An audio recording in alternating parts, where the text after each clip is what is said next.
Well, hello there. So this is our last video on node analysis for this module. And here we're going to be looking at the supernode and also dependent sources. The supernode comes up from this last little teaser line about voltage sources in our node analysis method. Often they make our analysis easier because they're connected to ground, a voltage source, and so it defines the voltage at a node, and we can skip that one in our system of equations. But it makes it a little bit harder, it gives us a little more work when we have a voltage source connected between two nodes that aren't ground. So that's where the supernode comes in. It's not the only way to handle the problem, but it does give us a nice smaller set of equations. So this is the way the book recommends, and we'll follow along with that. So here is a supernode. If you look at this circuit, it's got three voltage sources connected to it. And we have the ground node over here at the lower left. And so what we've seen so far in our examples are voltage sources like this, where the minus is connected to ground. This is a 20 volt source, so we know that the V1 node is 20 volts. That makes our life easier. So here the voltage source, it eliminates an unknown, it just defines it that way. Over here though, we have this 10 volt voltage source, and it's between V2 and V3, and we don't know what V2 or V3 are. They're unknowns. And so this is where life gets a little bit harder, because we don't know the current through a voltage source. The voltage source adjusts the current to suit the circuit, so it could be anything. And we can't use Ohm's law because it's not a resistor, so we have to do something to get the current through here in our Kirchhoff's current law. Over here is another supernode because we've got a voltage source between two nodes and neither of them are ground. So that's where these come up. The idea is that in order to eliminate the unknown current through the voltage source from our system of equations, we write sort of a control volume, a circle around both nodes that are connected by the voltage source, and we call that the supernode. And then we can use Kirchhoff's current law on all of the branches that cross this perimeter. The effect of that is that the internal currents that are going in and out of this voltage source cancel out because they don't cross this, and so we don't have more equations in our system. We don't have these unknown currents, and we don't have to write an equation at V2 and at V3, so we write a little bit fewer Kirchhoff's current law equations. So we write Kirchhoff's current law for the surface around the supernode. That leaves us one equation short of our unknowns, since we have V2 and V3 are unknown, and now we're just writing one equation for that. So the other equation, they're calling it the Kirchhoff's voltage law equation. It's really the definition of the voltage source, that the plus side is 10 volts higher than the minus side. That's what this does. It raises the pressure along the line by 10 volts. So V3 minus V2 has to be 10. That's what a voltage source does. So that's our extra equation. We call that the auxiliary equation going forward here. So again, we're looking at that supernode concept. And we have, this is the zoom in of the same picture that we just looked at. Here's the internal currents we were talking about. There's one current flowing through this 10 volt supply, so I3 and I4 should be negatives of each other. But we can't use Ohm's law to get rid of these like we normally would. That's where we get stuck. And we don't know what they are because it's not a current source. It's not 10 amps.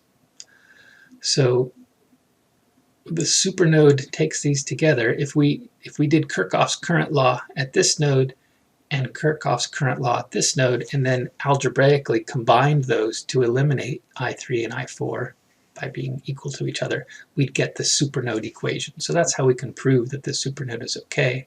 If you wrote this equation and then just added the equations together to eliminate this unknown, you'd get the thing. So it takes care of that unknown current.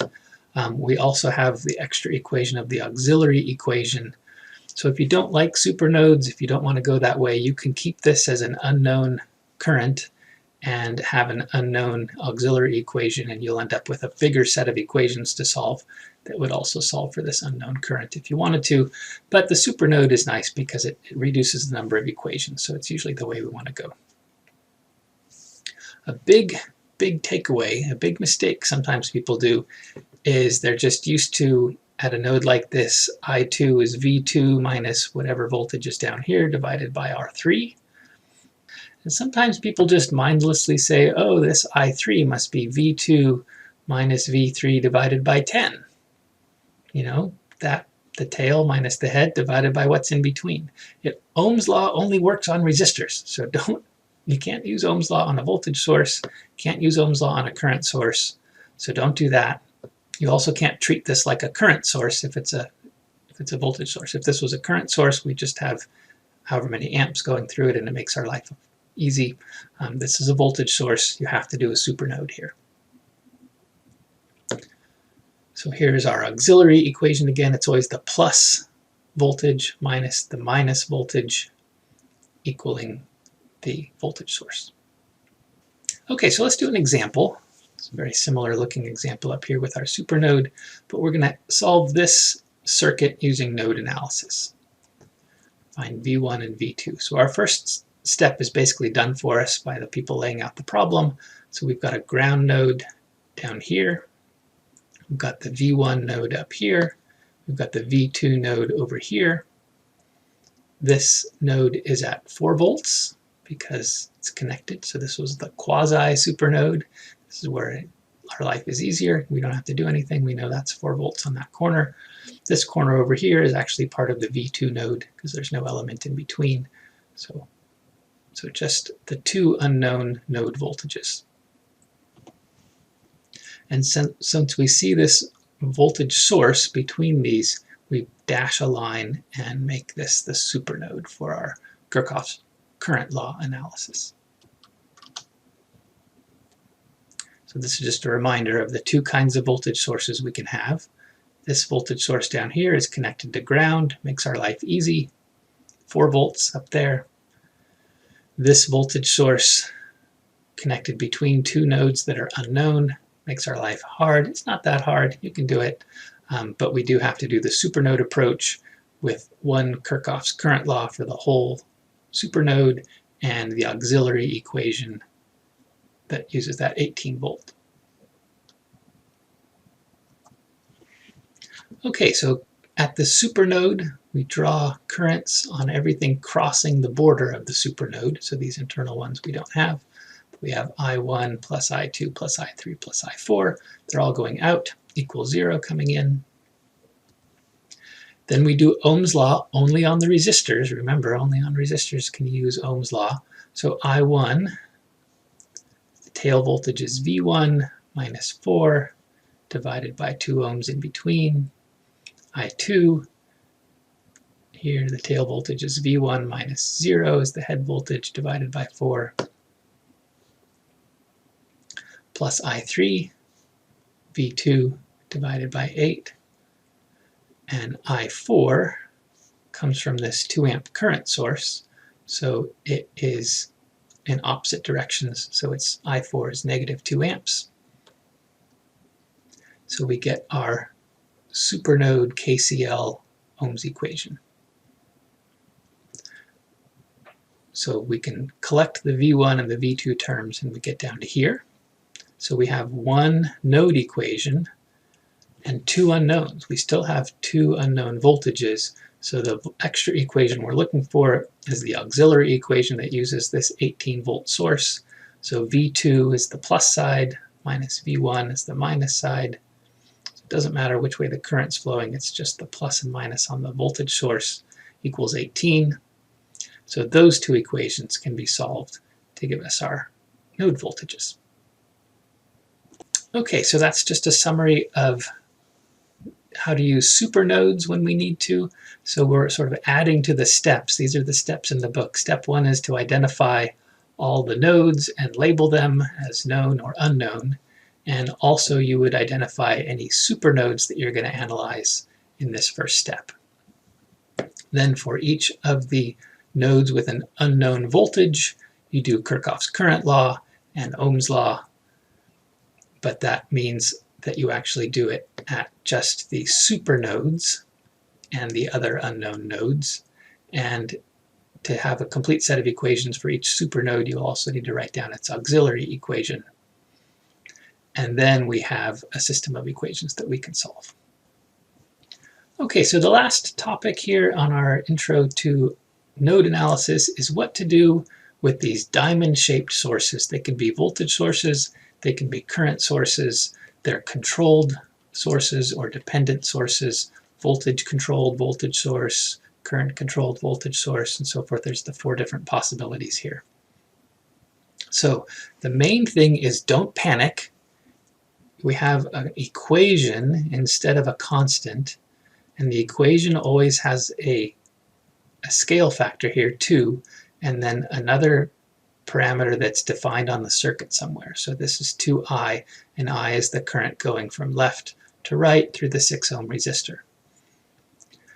So the trick is to just carry on confidently.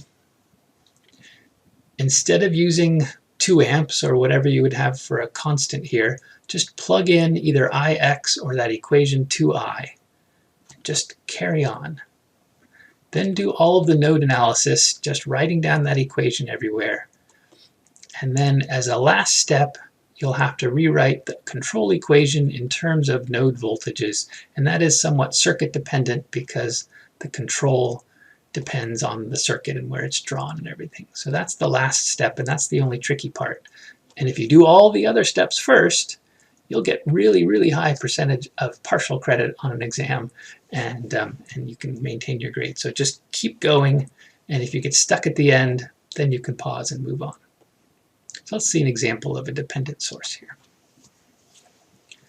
So again, here is our circuit with the dependent source. We've got a voltage source, a constant voltage source here, and we've got these 2 nodes. So the first step is to label all of the nodes as known or unknown. See what we have. So we have a ground node at the bottom. This node is 5.3 volts because it's connected to the source that's connected to ground. So that's easy. We have the V1 that's unknown and V2 that's unknown. So then we go node by node. We're just doing node analysis here. So for the V1 node, nothing changes. We have I1, I2, and I3 that sum to 0. Just the V1 node. Then we do Ohm's law. So V1 minus 5.3 divided by 4 plus V1 divided by 3, V1 minus 0 over 3 plus V1 minus V2 over 6. So as you get practice with this, you can write it down just like this, the node 1 equation. And then the V2 node, we have I4 plus I5 plus I6 equals 0.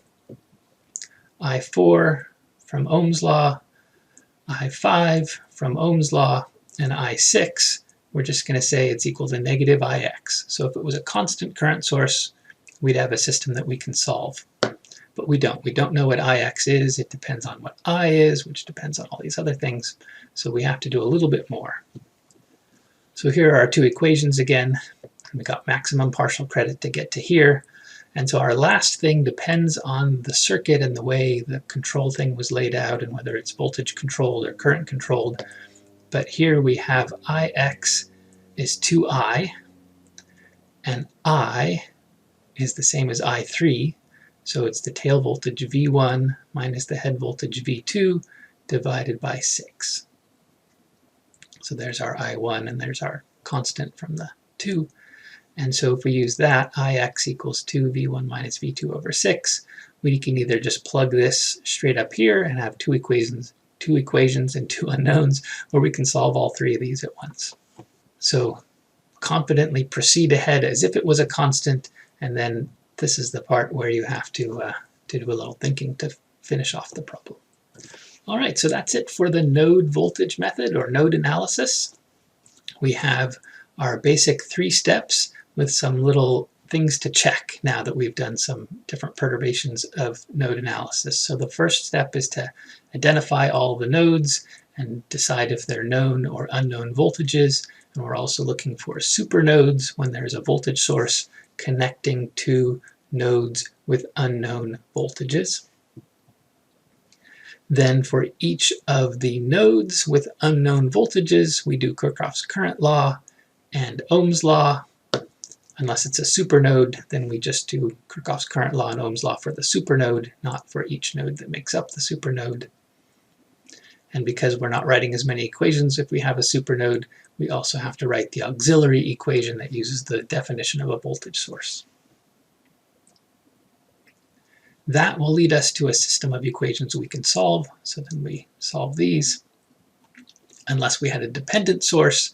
And then in here we also have to kick in some definition of the dependent voltage source equation in terms of the node voltages so that we can solve that simultaneously too.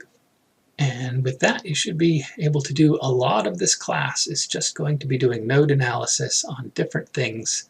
We'll be doing node analysis on circuits for your homework. We'll be using node analysis for Thevenin equivalence in a little while.